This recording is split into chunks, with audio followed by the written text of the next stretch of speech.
Hello there, welcome to Special Stage for yet another week. Peter Whitten's with me. We're going to talk about rallying. Surprise, surprise, we love it, Peter, but it's good to chat about it every week. It sure is, Luke. Yeah, and what an exciting weekend it was in Greece with the Acropolis Rally. Yeah, it was exciting, that's for sure. Unfortunately, I didn't get to watch as much of it as I would have hoped.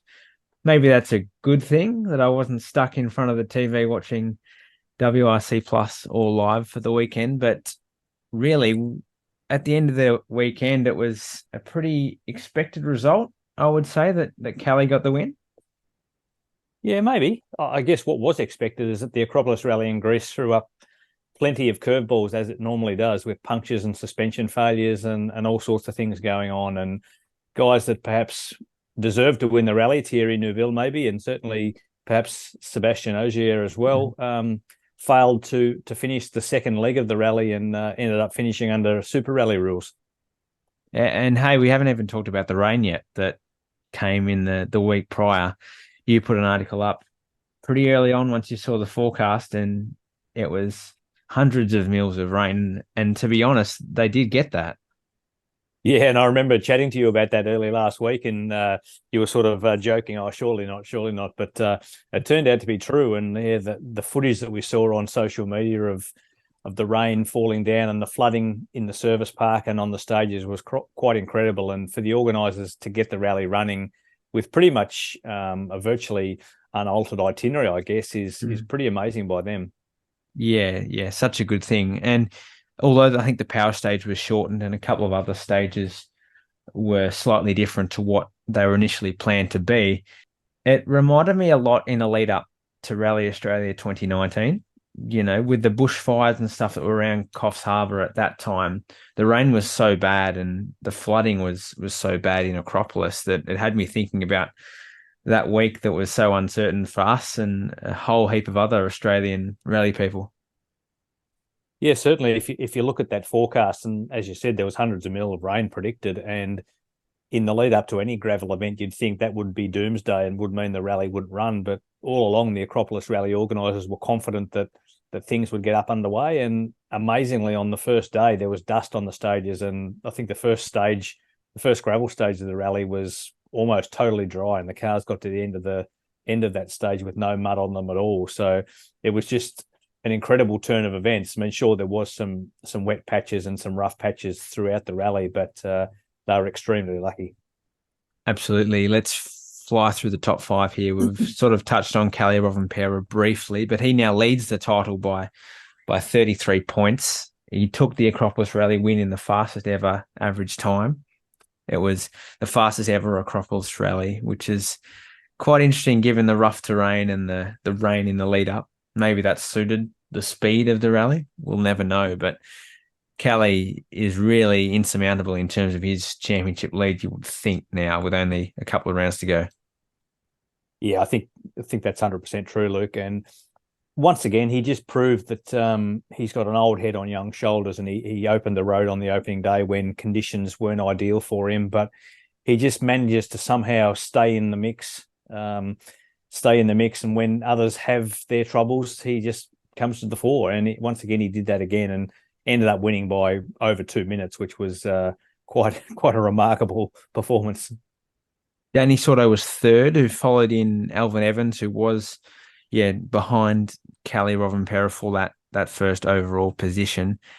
I'm going to skip over Alvin because he wasn't very impressive. I need to give him a bit of respect in terms of he got to the end where others didn't, but he wasn't very impressive to me. Do you have anything to add? I think you're probably right. I mean, he's started to get consistency back into his game, which is good. But in that car, which is clearly the best car in the championship, I believe, to only just pip Danny Sordo after 3 days, yeah, it's probably not the greatest performance from Alphen. But I think Danny Sordo is, I'm not sure, maybe is he on his last year with Hyundai? You'd have to think so. Well, then again, who else are they going to find to drive the car? And who's going to be as quick as Danny Sordo? We spoke about it, I think it was 3 weeks ago now when we discussed the WRC in its entirety. Go back and have a listen to that if you haven't already. We spoke about everything really, but Danny Sordo was one of those. Who's going to replace him? It's a tough one. Maybe it's Anoit Tanak who goes back to Hyundai. Well, yeah, and let's talk about Tanak. I mean, he finished fourth in Greece. Lost 3 minutes and 40 seconds in penalties on the opening day when the troublesome Puma, excuse me, had some water pump issues at a remote service, and he and Martin Yaveoya had to fix those problems before they could continue.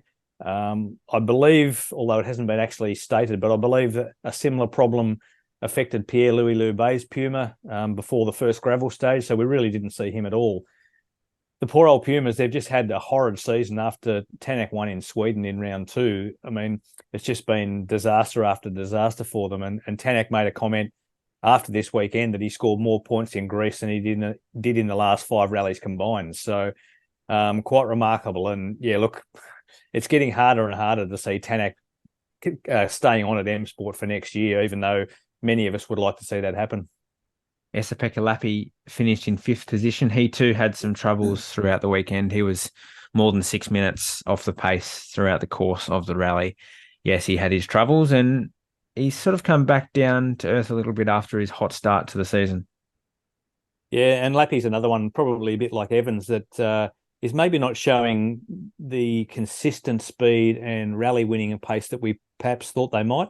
In some ways, as you said, Lappy has been great in parts, but it almost mirrors the time that he had at M Sport Ford when he was driving the Fiesta WRC, and he was quick at times, but not quick at other times. And it's that inconsistency that sets the good guys from the average guys. And by the good guys, we're obviously talking about Rovanpera, Ogier, and Nouvelle, who again the pick of the bunch at the Acropolis Rally.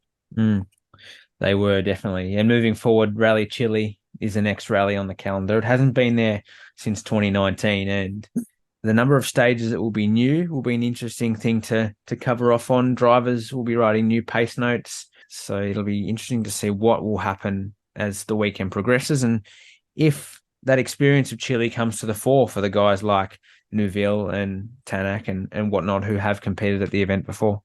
And I guess, yeah, with Chile, Luke, a lot will depend on the weather again. I mean, if it's a dry event, Rovanpera will struggle as first car on the road. But yeah, let's wait and see. It's, as you say, it's an event that hasn't been in the championship for 4 years now, and it'll be good to get back there and see what the stages produce.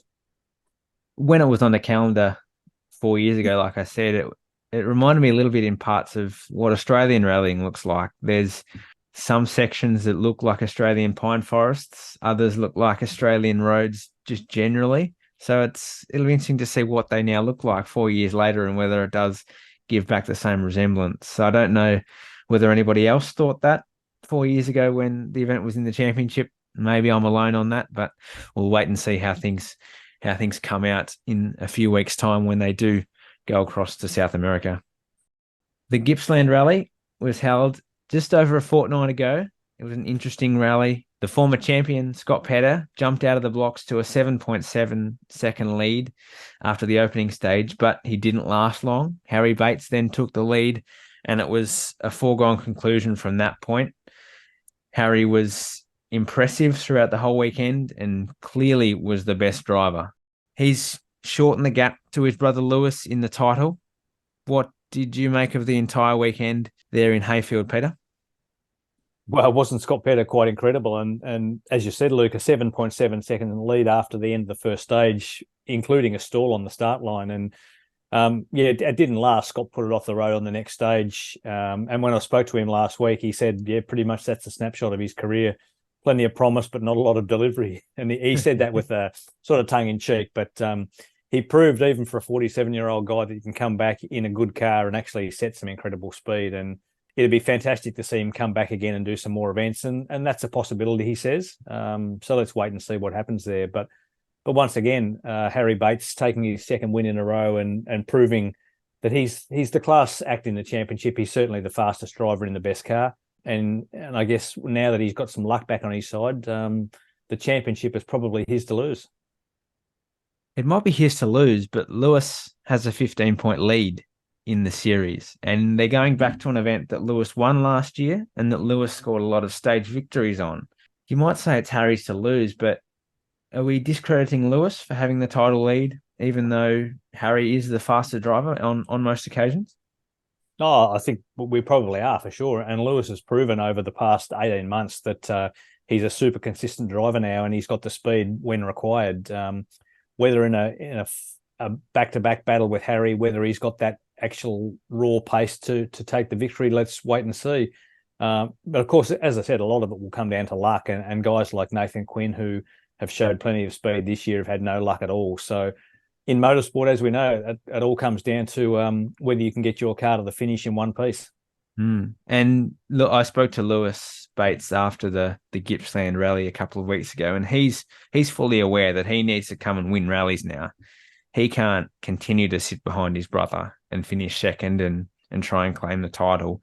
The times for sitting back and finishing second are over for him, so he has to really push hard for the win. And if he's not winning, then he's not going to win the championship. So he's got that goal, of course, of winning the title still, but he knows he's got to up the pace and be really, really fast to be able to win that title for the second year in a row. Yeah, that's 100% right. And I think until Lewis can come out and beat Harry on raw pace alone in an event where they both don't have any problems, there'll still be that question mark over whether he's actually as quick as his brother. For his sake and for the sport's sake, let's hope that can be the case, and we can see a proper two-way fight between the lead Toyotas. Definitely. I think the Adelaide Hills Rally will be important for that, and I think they will be closer than what a lot of people will think, considering how fast those roads in South Australia are. Now, Molly Taylor is returning clearly to the ARC. That got a lot of traction across all your websites that cover motorsport. Molly and her team did a great job of announcing that news and getting that out to all the outlets. South Australia, and then the Rally of Canberra, her two events to conclude the season. It's in the Subaru WRX that she drove as the factory car for Craig Brooks's Orange Motorsport Engineering. It's a couple of rounds that Molly's competed at a number of times, but she's not targeting the outright win. She's targeting production cup wins and clearly understands where that car is in comparison to the R5 cars and to the AP4 machines that have moved forward so much in the 4 years since she left. Yeah, it's fantastic to see Molly back in the championship, even on a small program. But to have Subaru back in some form and to have Molly back as the 2016 Australian Rally Champion is a great result for the championship. As you say, she's stated that she's going for production cup wins, not for outright results, and I think that's a pretty fair assessment of where Molly and the car will be, having not been in the ARC for quite some time. Of course, the fast roads at South Australia will suit the Subaru in some forms, but I think to expect Molly and the Subaru to come out and be anywhere in the top three is probably a long bow to draw. Yeah, let's wait and see. As we've said numerous times already in this podcast, it comes down to reliability and luck. And one thing that we expect is that the Subaru and Molly will be quite consistent. I think they will be quite consistent, and Molly's had Andy Sarandis in the co-driver seat before. They'll be teaming up again together. And it begs a question about next year as well. Molly is a busy person. There's no question about that. And I wonder whether Subaru, having helped out with this rally program for the last couple of rounds, there's been clearly support for Maximum Motorsport and the Heritages, who've just completed the Sunraysia Safari. The WRX Challenge is most likely going to happen next year with at least 5 Subaru WRXs in a one-make series. Is Subaru spreading out their rallying budget, I guess you could say, over a number of different people? Or could we still see a factory car in the ARC next year? I wonder what will happen. It's hard to know, isn't it, Luke? As you say, they've certainly started to put a bit more back into the sport in terms of sponsorship and support for various competitors and championships. The one problem that Subaru will continue to have at this stage is the fact that they don't have an outright performance car. The WRX, while it will be certainly a production cup winning car, I don't believe it would be capable of winning the outright championship against the AP4s, the Rally 2 cars, or even the G4 cars. So that's something that they need to consider, and I'm sure they are. As we've heard over the last 2 or 3 days from Greece, there's even been talk of Subaru returning to the World Rally Championship in 2027, which is a fantastic bit of news that came out of there. From what we hear, it would be in a Rally 1 spec car with a Toyota engine, as Subaru currently don't have an engine to suit the current regulations. So there's a bit happening in Subaru as far as rallying goes, and whether that transposes to stuff in Australia, we wait and see. But whatever way it goes, it's certainly great to have Molly and the Subaru back in the ARC for the rest of this year. Once a top driver gets into the United States National Series, clearly the American Rally Association, and going up against this new Subaru WRX that's been built by Vermont Sports Car, it'll be interesting to see what that car is capable of. Clearly, the engineers and the car builders of Australia are so talented that maybe they might be able to build a WRX that's capable of going up against an R5 car. Those in the USA have done that, and I know I've spoken amongst friends about whether Subaru could bring in one of those Vermont sports cars from the United States. We're not clearly suggesting that it's going to happen, but it would be an amazing thing to do. And maybe that car, which is built close to R5 spec, maybe a rule change in Australia might allow Subaru as a manufacturer to get close to that level of an R5 car. Perhaps, yeah. There's a lot of water to go under the bridge, and clearly in WRC there's a desire to get into North America with a championship round in that part of the world. And if Vermont sports cars are doing the Subaru program over there, and Subaru are keen to get back, maybe that's all sort of snowballing into the one direction. Let's wait and see. But as you say, the car that they build over there is certainly fast and is state of the art. So maybe that is a possibility. Maybe it is. We'll wait and see. I don't think that's going to happen or be announced anytime soon. And it's more pie in the sky stuff than anything. But if Subaru get keen and they really want to win an Australian Rally Championship again, that might be an option. That might be an option for them.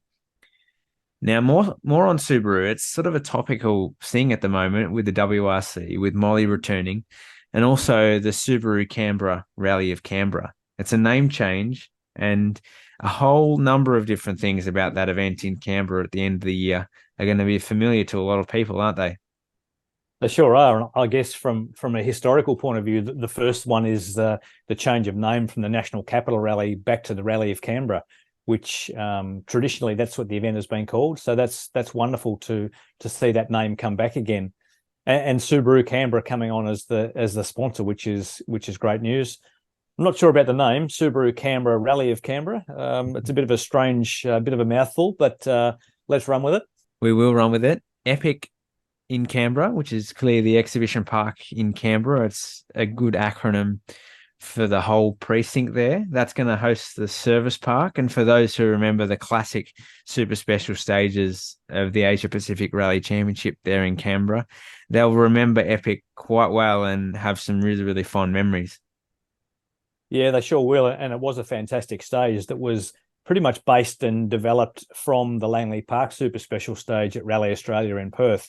A copy of it, I guess you might say, with a jump and a crossover and a tunnel and all that sort of stuff.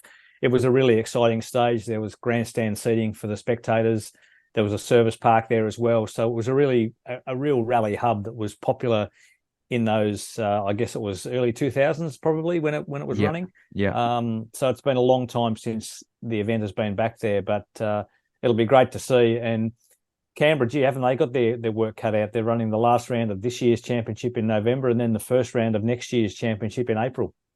Busy times for those guys. We've got to clearly note that Epic is not hosting a super special. We're just reminiscing about a great super special of days gone by. It's just hosting the service park. Maybe there's a super special that gets announced later on in the piece. I know from visiting Epic while at the Rally of Canberra this year, I took a bit of a detour and checked that out, reminisced on some of those days at Epic. There is a lot of access roads through there. So perhaps there's a service park there, and then there's some access roads used for a service park. Let's wait and see on whether that happens. I know we spoke to Paul Reedon and Adrian Coppin, the two men behind the Australian Rally Championship after the Gippsland Rally. They said they're encouraging event organisers to do either a rally show or a super special stage. And although there's no requirement to, I think the way that they've been received in various parts of the country. Clearly, Western Australia have their great super special stage at the Bunbury Speedway. Tasmania have had super special stages in Launceston. They've also had good rally shows there. The Gympie Rally Show is simply outstanding. So Canberra's got to do something, and maybe Epic as a service park base also doubles as a great rally show base or a super special stage. We'll wait and see once more details come out, but Canberra's always a really good place to hold a rally, and I think at the end of the year we might have a great championship battle on our cards, and I think they'll do it justice.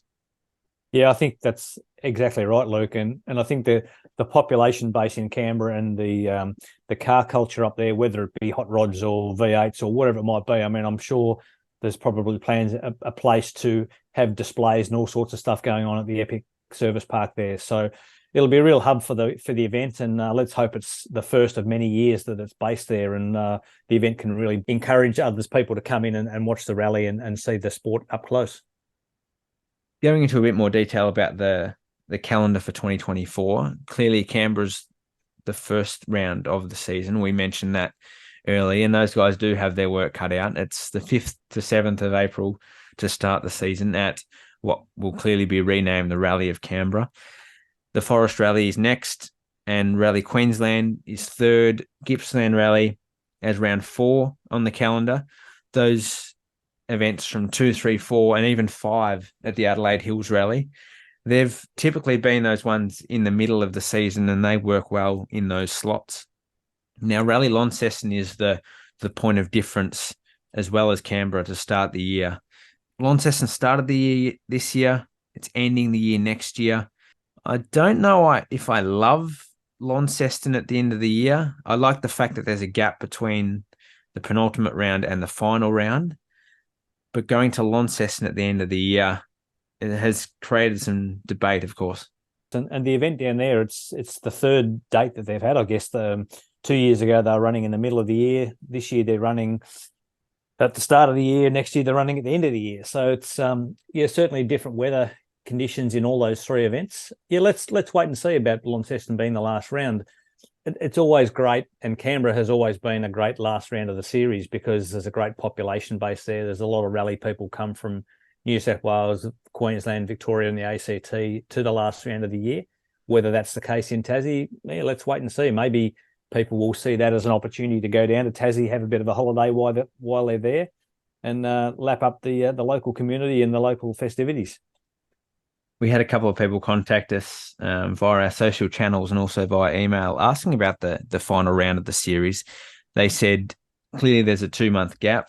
They wonder whether if the championships are finished by the 5th round of the season, that people won't head down to Launceston for the final round of the year.